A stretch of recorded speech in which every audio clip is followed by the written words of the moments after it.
उसके लिए मैं बहुत बहुत आभारी हूँ। हमने 3 बार का आंदोलन जीत चुकी हूँ। अभी जैसा कि माननीय श्रवण कुमार निराला जी बता रहे थे कि हम 75% लड़ाई हम जीत चुके हैं जमीन का। और आप देखिए 4 नवंबर को इस तानाशाह सरकार को भी झुकना पड़ गया। हमारे आंदोलन के दबाव में आकर के ये कहना पड़ा। आप लोग अगर नहीं पढ़े होंगे तो न्यूज़ देखिएगा, 4 नवंबर का गूगल वगैरह पे सर्च करेंगे तो आपको मिल जाएगा। उन्होंने कहा कि 1.25 करोड़ लोगों को हम जमीन का मालिकाना हक देंगे। आज तक तो नहीं कहे। क्यों कह रहे हैं? क्योंकि आपका आंदोलन बड़ा हो चुका है। अगर आप अब चुप हो जाएंगे इस आंदोलन से, अगर हम ये मान लें कि भाई हमको डराया जा रहा, मेरे ऊपर FIR किया जा रहा, हम गिरफ्तार हो जाएंगे, तो जमीन हमें नहीं मिलेगी।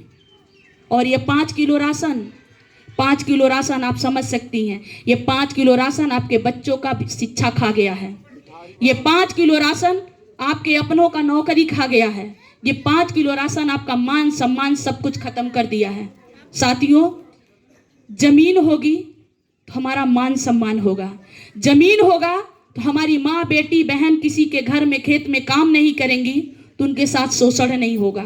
और जमीन होगा तो हमें अस्थायी रोजगार भी मिल जाएगा। मोदी जी ने तो कहा था 2014 में जब आए थे तो उन्होंने कहा कि हर साल में 2 करोड़ नौकरी देंगे। हमारे बहुत सारे साथी, आप लोगों के घर में भी बच्चे आपके पढ़े लिखे होंगे, आप बताइए कितने लोगों को नौकरी मिलेगा। उन्होंने कहा आत्मनिर्भर बनने के लिए क्या हम किडनी बेच दें, आंखें बेचें? कैसे आत्मनिर्भर बनेंगे? हमारे घर में खाने के लिए नहीं है, हमें रोजगार नहीं है, हमारा बच्चा पढ़ नहीं पा रहा है, आत्मनिर्भर कैसे हम बनेंगे? क्या करेंगे? इसलिए साथियों, एक ही रास्ता है, संघर्ष करिए, लड़िए। आप सभी लोगों को मैं पुनः एक बार आमंत्रित कर रही हूं कि 29 जनवरी इस सरकार के नानी याद दिलानी है। इस सरकार को दिखाना है कि दलित पिछड़े समाज के लोग इतने कमजोर नहीं है। तुम्हारे 5 किलो राशन की जरूरत नहीं है, हमें हमारा अधिकार चाहिए। हमें हमारा अधिकार दे दो, हमें, तुम भिखारी नहीं, हम तुम्हारे। और 5 किलो राशन क्या, हम 10 किलो राशन तुमको टैक्स में देने के लिए तैयार हैं। अगर हमको 1 एकड़ जमीन मिल जाएगी तो हम 10 किलो राशन देने के लिए तैयार हैं। हमसे भीख तुम लेते रहना।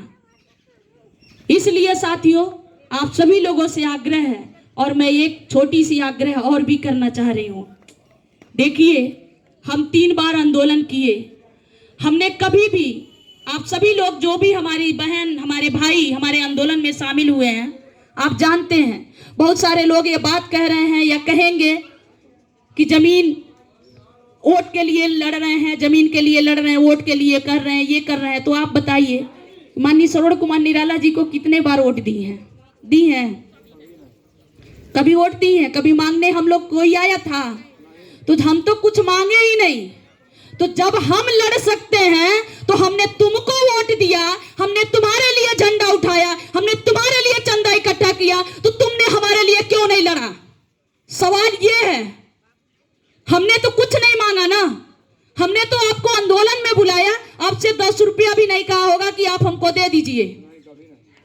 भाई, आपने, किसी ने दिया था 1500 क्या?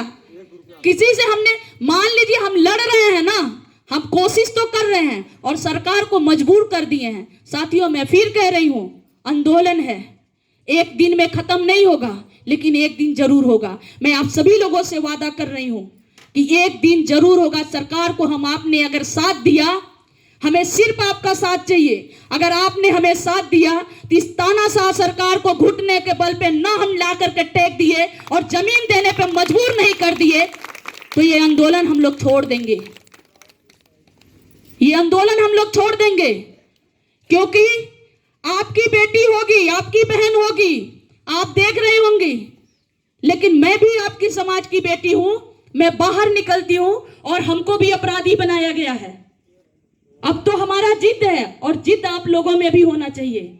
जमीन मिलेगी तभी हटेंगे, और जमीन मिलेगी तभी आंदोलन खत्म होगा। इसके लिए चाहे मोदी जी गोली चलवाएं, तो सबसे पहले गोली खाने के लिए सीमा गौतम खड़ी है।